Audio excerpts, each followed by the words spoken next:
Hello, hello. Welcome to my Thursday afternoon Facebook Live. I'm again doing something brave and new and unique for me that I hope you don't mind me doing, and is making a card that I haven't already made the copy for. I have made this layout several times and you have seen me make a video of it before, so I hope you don't mind me doing it again. This is the original card I did. Here it is here. Oh, well, there's one similar to it. So it has this fun pop-up inside it. And it's a great way to show off gorgeous paper. So I've done that in the Thoughtful Journey paper with the Thoughtful Wishes dies. I have an extra little bit of embellishment underneath there. Okay, and I've done it in the same paper with the Thoughtful Journey in a different colour scheme. This is possibly the one I've already done on video for you. Okay, so I did that one and I did that one.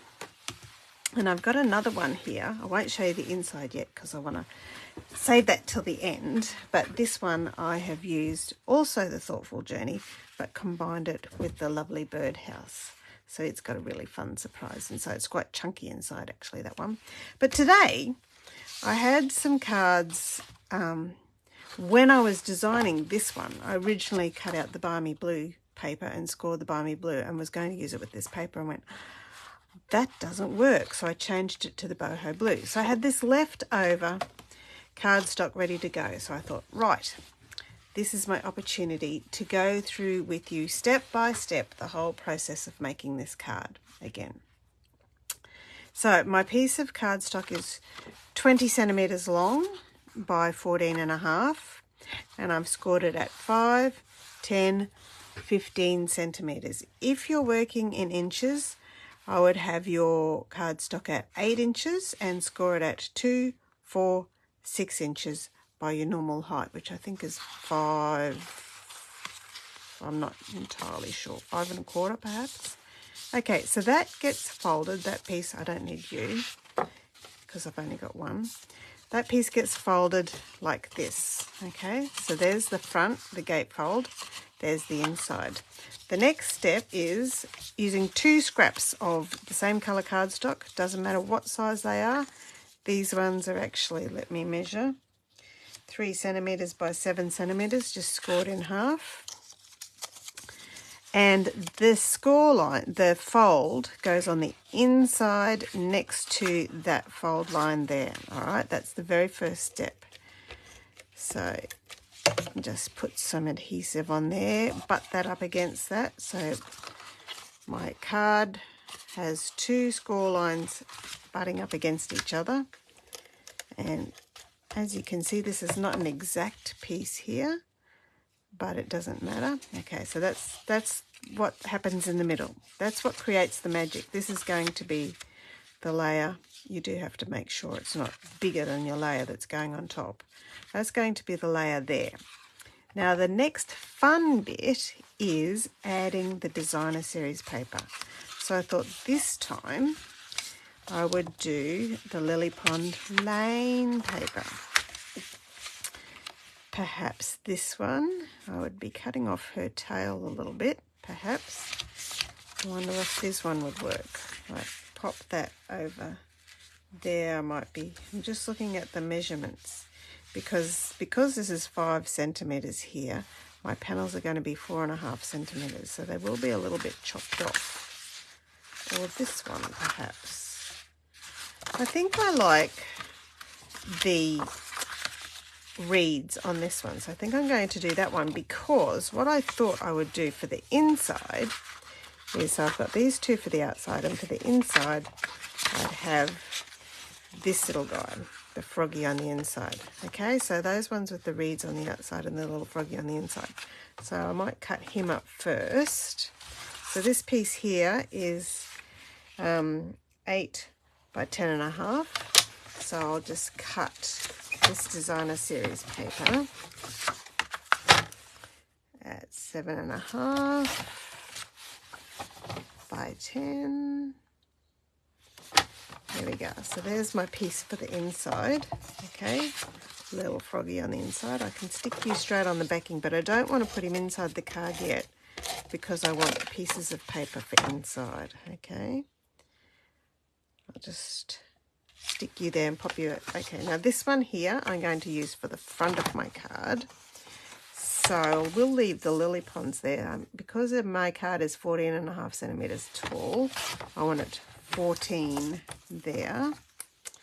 And then I'm going to chop you off a little bit so that I can put Mama Duck firmly inside my list. So 4.5 there and 4.5 here. Okay, before I do anything else, I'm going to stick them on so that they match up together. Okay, there we go. I should pull these other pieces out from underneath so you can see what's going on. And then this one's the little tails of the little ducklings. Now I hope this is all working because I had the vision dialed up on my other device here. Look at that, isn't that cute? Now for the inside of the card we need to do the same measurements for these two here. Will we do more ducks? Because most of it gets covered up by the frog, you see. So I might just do some outside pieces. So 14 centimeters. That are just scenery. And this one, 4.5. I'll pop you inside. This paper is so bright and cheerful and happy. So there's one piece there. I wonder if I can put this at 4.5. We've got half of a ducky's bottom, but you won't see. Oh, I put that on the wrong one.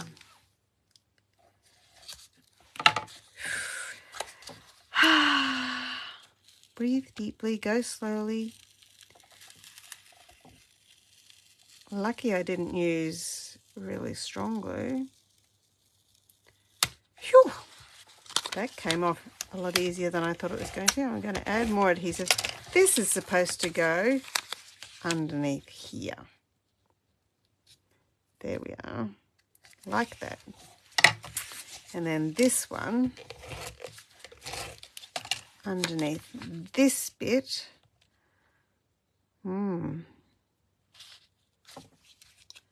Like this, and then a frog gets stuck on the top, and you just put your adhesive just on these little hinges here, and Mr. Froggy's there. Okay, so there's the ducks and inside's the frog. Inside on these two sides I'm going to add white cardstock for your writing, for your greeting. And they're measured at exactly the same size, so 14 by 4.5. Okay, 14 by 4.5. This one's already a little bit sticky. I was just thinking I might add some more designer paper to continue the theme on these ones. Let's have a look. And this one. Oops, over here. Okay, so that's basically the card complete. There we go. Some people would like to put a belly band around this card to slide over it to keep it closed, but I actually like that it pops open. Right, just before we finish, we've got some scraps over here. I might put this scrap there. What I'm going to do is actually fussy cut along that edge.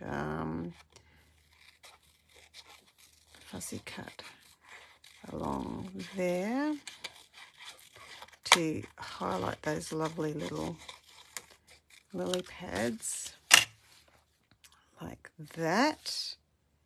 Okay, now I need to trim that off at 4.5 centimeters. I'm doing it on the reverse side so that I've got my nice flat edge at the top of my trimmer. So there's that one. And I wonder if we've got another piece that's got enough to fit at the bottom of the other. There we go. So that continues our little lily pads along the bottom there for Mr. Froggy. This one's not quite wide enough, but that looks really cool.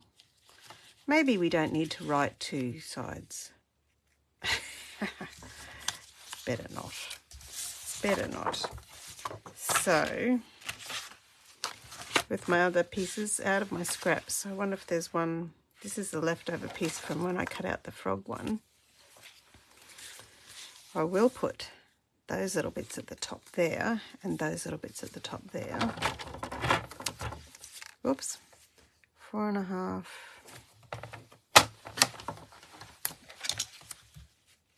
This is just embellishment, continuing the story from, there we go, and then this one around the other side, 4.5. And it's a great way to be able to use up scraps as well. So I don't have the stamp set that coordinates with this paper, I just have the paper. So I have to make the most of the imagery I have in the paper. If I had the stamp set, I could do some stamping with whatnot. I don't think I need you anymore. Oh, maybe I will. I need something else for this bottom corner, don't I? I really love those big lily pads, but there's not enough there unless I overlapped them and pretended. Let's have a look, see if we can do that. I'm sorry if this is taking... I usually try to keep my videos nice and not too long, because I know we all have busy lives that we want to be doing stuff. And when I'm unprepared like this and going just flying free, it takes me a little longer because I'm doing thinking as well.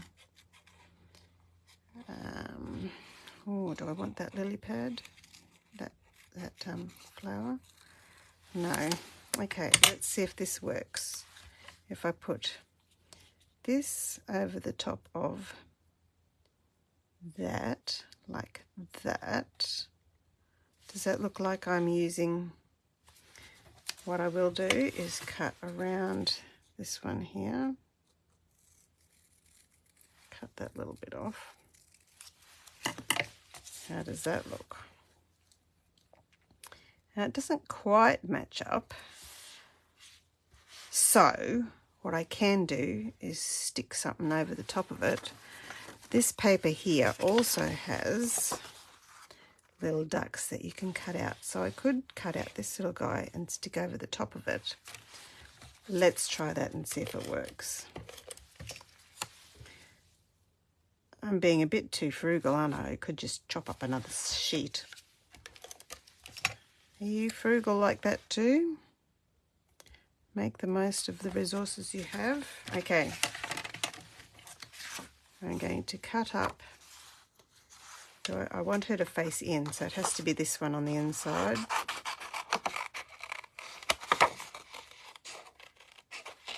I'm going to cut right around there so that I don't have to be worried about all those bits. And I'm going to cut quite close to the lines because I want it to look like it's part of the image. Not leave any white space.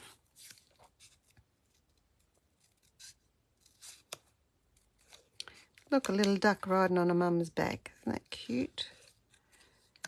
When you're fussy cutting, the important thing is, as much as possible, to move the paper and not your scissors. That gives you better control of the actual image. And welcome if anyone is here. I can't see if anyone's here.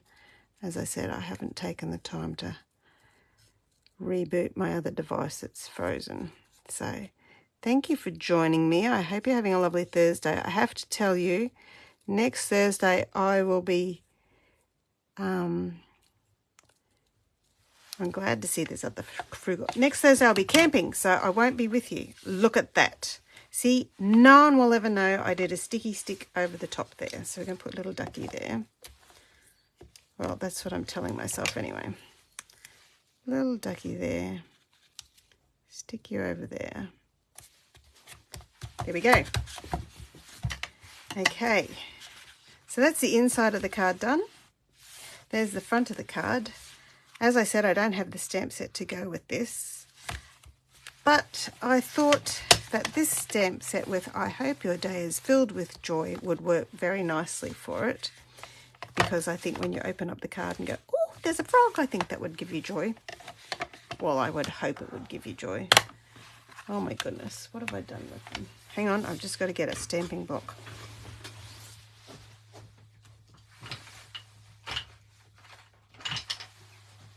I apologise for that. I took everything out this morning for my class, so and I hadn't brought it back. Okay, and I'm using Pretty Peacock, which is one of the colours in the paper, as much as possible. I've smudged that. I like to use the same colour that's in the paper so that it picks up the same tones. And then "I hope your day is filled with joy." And then I can use this card for any particular event at all, or even just to say hello. What a nice surprise to receive a handmade card in the mail. Well, I would hope my recipient would think that. Okay, and the hexagon punch. I love punches and stamp sets that coordinate, and dies that coordinate as well. Okay, and I'm going to pop you up there. I'm not going to cover up Mama Duck. And do I put some ribbon underneath there as well? Nah, just keep it simple, Julia. I am going to put some dimensionals on that, and I'm only going to put them on this side of the greeting because I'm going to overlap that. There we go. So next Thursday I'll be camping, so I won't be making another video next Thursday for you live. So I'm planning on doing one of the new kits tomorrow instead of next Thursday for you. There you go. There's my pop-up fold using the Lily Pond Lane paper. I hope your day is filled with joy. And as promised, here's the one from before with the birdhouse inside. Isn't that fun? That one's actually quite chunky, but I love the birdhouse. So there you go. Birdhouse, Lily Pond Lane, and whoops, Thoughtful Wishes in the warm tones and Thoughtful Wishes in the cool tones. There you go. That's how they look from the top and the bottom. So they stand up very nicely for your recipient to show off to your friends. I hope you've enjoyed that. I look forward to seeing you hopefully tomorrow afternoon. Bye-bye now.